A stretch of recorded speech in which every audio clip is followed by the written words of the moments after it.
সিদ্ধ ডিমের সঙ্গে সর্ষে সালাদ, নতুন ধরনের ডিমের পদ দিয়ে ফুটপাতে বসেই মাসে লাখ টাকা বেচা বিক্রি করছেন কলেজ পড়ুয়া শিহাব। সিদ্ধ ডিমে ভিন্ন স্বাদ কেড়েছে ভোজন রসিকদেরও। সিদ্ধ ডিম বিক্রি করে শিহাব এখন নিজের পড়ালেখার খরচ নিজেই আয় করছেন। পরিবারে ফিরিয়ে এনেছে সচ্ছলতা, অনুপ্রেরণা হয়ে দাঁড়িয়েছেন এলাকার ছাত্রদের জন্য।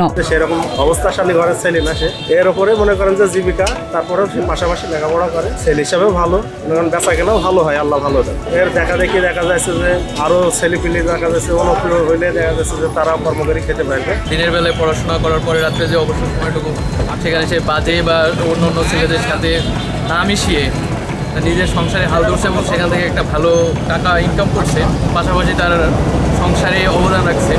সেটা একটা খুবই পজিটিভ দিক হিসাবে আমি মনে করি। মেহেরপুরের গাংনী সরকারি ডিগ্রি কলেজের ইন্টারমিডিয়েট দ্বিতীয় বর্ষের শিক্ষার্থী শিহাব। অভাবের সংসারেই বড় হয়েছেন তিনি। পড়ালেখার প্রতি প্রবল টান তার, কিন্তু পরিবারের আর্থিক সংকট সেখানে বড় বাধা হয়ে দাঁড়ায়। যেখানে 3 বেলা পেট ভরে খাবার জোগাড় করাই দায়, সেখানে পড়ালেখা তো বিলাসিতা।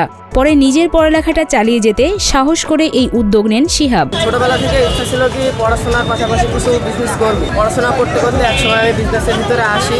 0 থেকে 6 বড়দের লোশন নয়, শুধুই স্কয়ারের মেরিল বেবি লোশন। তো ওইখান থেকে আমার জীবনে বিজনেসের যাত্রা শুরু।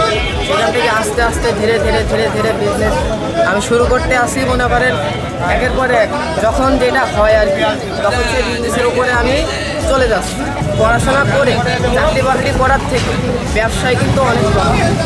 ডক্টর ইউনুস আমাদের বলেছে ছোটোখাটো উদ্যোক্তা হয়, ছোটোখাটো কিন্তু আমরা কিন্তু ছোটোখাটো উদ্যোক্তা হলে কিন্তু আমাদের বড় কিছু করার নিজের ভিতরে ইচ্ছা জাগে যে আমরা ভবিষ্যতে বড় কিছু করতে পারবো। রাস্তার ধারে ফুটপাতে ভ্যানে শুরু করেন সিদ্ধ ডিমের ব্যবসা। অনেক ছেলেপেলে লেখাপড়া শেষ করে তারা চাকরি ছুটে বেড়ায়, কিন্তু তারা সেই চাকরি নামে সেই সোনার হরিণটা ধরতে পারে না। শিহাবের ফুটপাতের এই দোকানে প্রতিদিন বিক্রি হচ্ছে 450 থেকে 500 পিস দেশি হাঁস মুরগি ও ব্রয়লারের ডিম। বর্তমানে শীতের সময় যেটা রানিং বিজনেস ডিমের ব্যবসা, এই ডিমের ব্যবসা হয় আপনার 3 মাস। এই 3 মাসের ভিতরে প্রত্যেক দিন আমার এখান থেকে 400 থেকে 500 পিস ডিম সেল হয়। সেখান থেকে আমার মোটামুটি 2 থেকে 2,500 টাকা প্রফিট থাকে। এর ভেতরে আপনার অনেক খরচ আছে, বাসায় দিতে হয়, ঠিক আছে, মোটামুটি নিজের কাছে অল্প কিছু থেকে যায়। ডিমের সাথে রয়েছে পেঁয়াজ, মরিচ, সরিষার তেলের মিশ্রণে সুস্বাদু এক সালাদ, যা ডিমের স্বাদ বাড়িয়ে দিয়েছে কয়েক গুণ। সুস্বাদু ও মুখরোচক এই ডিম সিদ্ধ খেতে সন্ধ্যা থেকে শিহাবের ভ্যানের সামনে দেখা যায় মানুষের উপচে পড়া ভিড়। এখানে আসে এই কারণেই, কারণ আমাদের কাছে ডিমের সাথে শুধু ডিমই না, পেঁয়াজ থাকে, কাঁচা মরিচ থাকে, পেট লবণ থাকে, ভালো লাগে। শিহাবের এ কাজে সহযোগী হিসেবে রয়েছেন তার আপন বড় চাচা। শিহাবকে ক্ষুদ্র উদ্যোক্তা বানানোর লক্ষ্যে এই সিজনাল ব্যবসা শুরু করতে চাচাই তাকে উৎসাহ দেন। এইটা শুরু করার মূল হচ্ছে আমার চাচা, যিনি আমাকে এই পথে নিয়ে এসেছে। আমি এখনো পড়াশোনা রানিং চালাচ্ছি, পড়াশোনার পাশাপাশি ব্যবসা করতেছি। আমি 2020 সালের থেকে ওকে আমি সাথে করে নিয়ে বেড়াচ্ছি। আমি এখানে পাশে পেয়ারার ব্যবসা করি এবং আমার পাশে ওকে জায়গা করে দিচ্ছি। সিজনালি ব্যবসা আমি যেটা করি সেটা ছেলেকে করাই এবং পাশাপাশি ছেলেকে লেখাপড়া শেখাচ্ছি। ছেলে ইন্টারমিডিয়েট রানিং। ডিম বিনায় দিই, ডিম সেদ্ধ করে দিই। সে যখন কলেজে যায় তখন আমি তো বসে থাকি। বেচা কেনা সর্বনিম্ন 300 পিস ডিম বিক্রি হয়। ছেলে আসে, বেনিফিট ছেলের হাজিরিতে আসে 700, 800, 1000। ছোট বয়সে শিহাবের এই উদ্যোগ দেখে প্রশংসা করেন এলাকাবাসীও। তার দেখা দেখি বাকি যুবকরাও যাতে নিজেদের গড়ে তুলতে পারে, এমনটাই প্রত্যাশা সবার। যে ছেলেটা কাজ করছে, যে ছেলেটা ডিম দিচ্ছে, এর কাছ থেকে অনেক শিক্ষণীয় বিষয় আছে।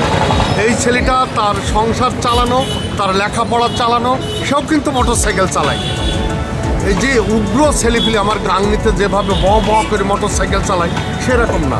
এই যে সন্ধ্যায় বিকেল থেকে এসছে, এই একটা জোকর ডিম বেচে, আমি প্রায় ডিম নিই এবং তার সাথে কথা বলি, আমি দাদু বলি ডাকি এবং তাকে অর্পিত তাকে আমি খুব উৎসাহ যোগাই। তাকে বলি যে তোমার একটা যোগ্য ছেলে, তোমার দ্বারাই অনেক কিছু হবে, তুমি আগামী দিনে আগাতে পারবা। কোনো কাজ ছোট নয়, কোনো কিছু না।